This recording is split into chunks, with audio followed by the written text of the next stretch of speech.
Olá, pessoal. Vamos seguir agora o nosso capítulo sobre introdução a sistemas distribuídos. A gente já falou um pouquinho sobre o que é um sistema distribuído, já falou um pouco do contexto de como surgiu essa ideia dos sistemas distribuídos, a necessidade dele, por que nós usamos sistemas distribuídos e os objetivos no projeto do sistema distribuído. Vamos falar agora um pouquinho sobre os desafios e soluções para esses desafios para sistemas distribuídos. Basicamente, a gente vai ter um resumo geral do que vamos ver na disciplina e por que é importante saber todos esses conceitos na hora de projetar e desenvolver o sistema distribuído. Inicialmente, vamos dar um exemplo, de contexto para a gente, com base nesses exemplos, mostrar os desafios que vêm pela frente. Imagine que você criou um sistema de rede social chamado Tweets. Tá? Tweets é qualquer coincidência aí, é só coincidência, nada mais. Tá? É um sistema de rede social para compartilhamento de mensagens curtas na internet. Você criou esse sistema, desenvolveu e implantou um sistema em um único servidor e divulgou para seus amigos da universidade. Tá? Então, note a palavrinha sistema web em um único servidor. Quais são os desafios que você pode ter ao desenvolver e implantar esse sistema? O primeiro desafio que você se depara é permitir a comunicação entre o sistema cliente e servidor. Tá? Você desenvolveu o servidor que vai receber requisições de postagem de novas mensagens, de comentários de novas mensagens, de curtidas, entre outras funcionalidades do seu sistema. Mas, para que esse servidor receba as requisições, deve existir um cliente, que é um outro programinha, que vai fazer essas postagens. Tá? Se for um sistema web, geralmente esse cliente pode rodar no seu browser, através de uma página web, pode rodar no celular, através de um aplicativo, mas para isso ele tem que ter um certo tipo de comunicação com o seu programa servidor. Então, um dos primeiros desafios dos sistemas distribuídos é como estabelecer a comunicação entre as entidades do sistema. Esse tipo de comunicação pode ser da forma mais básica, através de trocas de mensagem, tá? E através de métodos mais avançados, como a chamada remota de procedimentos, invocação remota de métodos e outros tipos de comunicação que a gente vai ver durante a disciplina que permite essa interação cliente-servidor, além de outras entidades no sistema. Uma vez que você estabelece essa comunicação entre o programa cliente e o programa servidor, você já tem um sistema distribuído, parabéns, mas começam a surgir novos desafios. Um novo desafio que surge é a possibilidade de permitir o acesso de múltiplos usuários. Não adianta ter apenas um cliente acessando o servidor. Você quer compartilhar com seus amigos para que várias pessoas possam usar o sistema ao mesmo tempo. Tá? Então, como eu faço para permitir que o servidor aceite várias conexões e várias requisições de vários clientes? Tem algumas soluções, que a gente pode usar para poder permitir esse tipo de acesso. Uma delas é o multithreading, permitir que o seu programa servidor tenha múltiplas threads que tratem de forma paralela, ao mesmo tempo, requisições de múltiplos clientes. Tá? Outra solução seria usar a programação assíncrona. Então, enquanto um cliente faz uma requisição ao servidor, ele não é atendido imediatamente. Tá? Ele pode fazer uma requisição e, no futuro, quando tiver um tempo, o servidor responde depois para esse cliente. Então, o cliente não fica bloqueado aguardando uma resposta, nem o servidor fica bloqueado recebendo uma requisição e respondendo imediatamente àquele cliente. Dá uma maior flexibilidade. A gente vai discutir um pouquinho no curso também sobre programação síncrona e assíncrona. Tá? Até uma palavrinha que está até na moda agora, durante a pandemia, a gente chama muito de aulas síncronas e aulas assíncronas. Aula síncrona precisa que os dois estejam conectados ao mesmo tempo, alunos e professor. Tá? E a assíncrona é um momento cada um no seu tempo. O professor manda atividades, o aluno acessa quando puder. Então, mais ou menos essa ideia, a gente vai abordar isso no futuro com mais detalhes. Tá? Então, uma vez que o servidor permite o acesso a múltiplos clientes, uma coisa interessante, mas outros desafios podem surgir. Por exemplo, eu falei que eu implantei o sistema num único servidor. Mas se esse servidor falhar, por exemplo, o que é que vai acontecer? Tá? Uma das possibilidades aqui é o servidor falhar e o sistema ficar indisponível. Tá? Os clientes não vão conseguir mais acessar o sistema se o servidor falhar.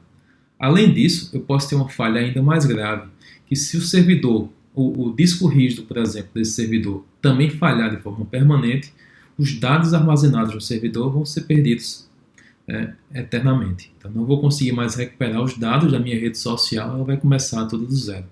Imagina aí o Facebook, Instagram, Twitter perdendo todas as informações que ele tem com um tipo de falha como esse.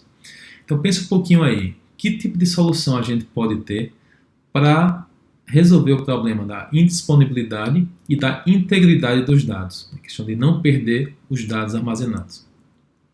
Bem, uma solução possível é usar a chamada replicação. Tá? É um assunto extremamente usado e útil nos sistemas distribuídos, um dos mais importantes.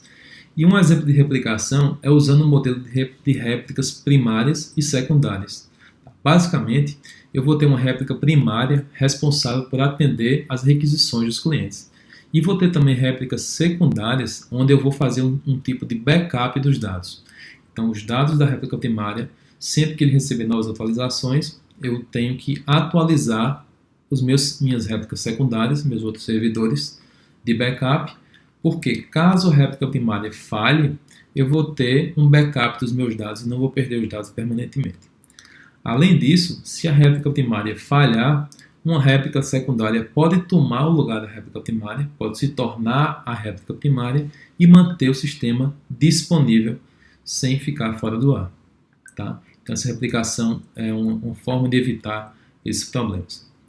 Será que tudo está resolvido no sistema distribuído só com isso? Não, tem muito mais desafio pela frente. Tá? E um novo desafio que surge é o problema da comunicação entre os servidores que começam a surgir quando eu insiro a replicação.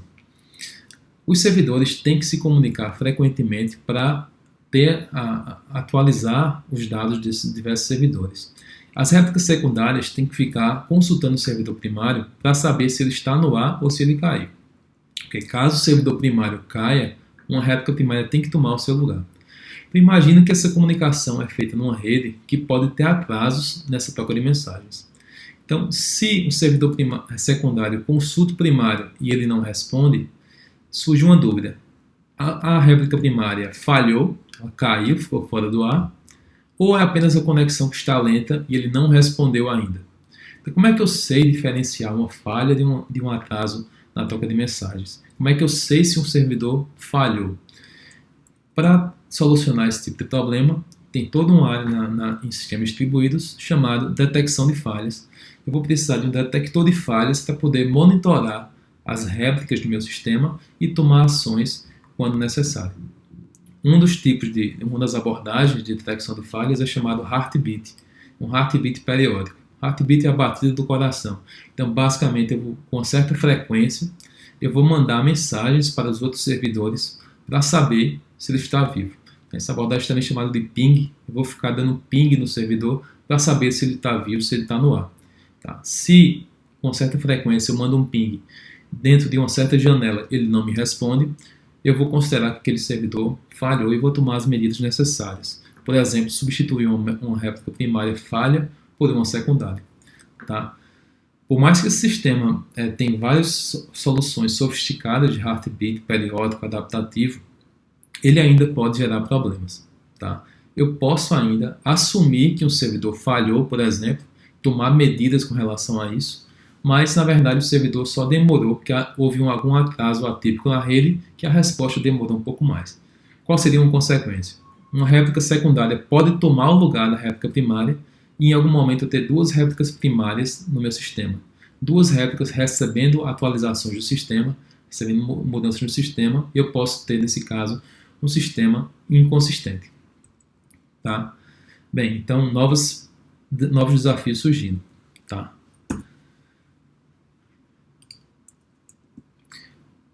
Mais um desafio que eu tenho com relação à replicação em sistemas distribuídos é que no modelo atual que a gente discutiu até agora, a gente só tem uma réplica primária recebendo toda a carga do sistema. As outras réplicas, os outros servidores, servem apenas como um backup de dados e para tomar o lugar da primária caso haja alguma falha. Mas o seu sistema Twits foi ficando cada vez mais popular, foi se difundindo em toda a universidade e ficou espalhando entre amigos e começou a crescer bastante. Isso quer dizer que a quantidade de clientes no seu sistema começou a crescer, a quantidade de requisições também. Qual foi o problema que surgiu? Questões de desempenho. A réplica primária, que recebe toda a carga do sistema, ficou sobrecarregada. Então pense um pouquinho aí, como é que vocês poderiam resolver esse problema da sobrecarga no servidor do seu sistema? Bem, olhando para ele, note que eu já tenho 3 servidores disponíveis no meu sistema. Por que, se eu tenho 3 servidores, apenas um está recebendo a carga do meu sistema? Tá, apenas a réplica primária. Será que os outros servidores não poderiam também atuar nesse sistema? Então, uma solução para melhorar o desempenho do sistema distribuído, é exatamente ter um tipo de replicação que a gente chama de replicação ativa, onde as outras réplicas do sistema também podem colaborar e responder às requisições dos clientes.